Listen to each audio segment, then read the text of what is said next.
One thing I learned over time working in corporate is that visibility is currency. And that's the reason why I agree with Emma Grede when she says working away from the office or working from home is killing your career. But that doesn't mean that if you are not able to work in the office every day, you have to stress yourself or change your schedule. I don't think that visibility only means that you have to show up at work every day.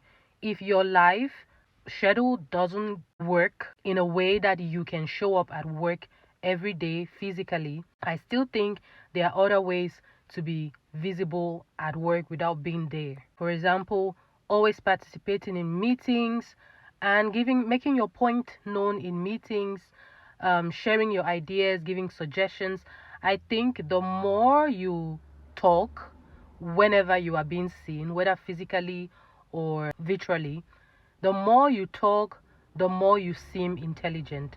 So even if you are not 100% sure of what you're about to say, sometimes it's better to say it than not to say it. And as someone who grew up in Africa, it's hard because in our times as we're growing up, as a kid, you don't really ask questions.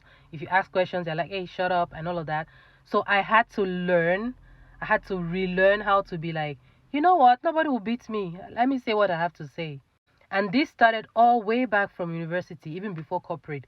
But you have to learn how to ask questions in meetings, say your mind, say your opinion, say what you think of the topic they are talking about.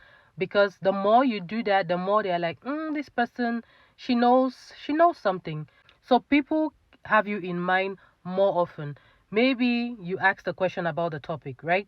And then in another meeting completely, somebody is talking about that topic, and then because your question made sense, even though you were scared to ask because you thought you were dumb, but because your question made sense, the person is going to be like, oh, and that's why so and so asked this question, and that's how your name enters other spaces where you are not in. So I'm definitely also trying to implement that myself because I'm somebody that would like pull myself back a bit, generally. But I'm definitely trying to. This advice is for me. This advice is for me too.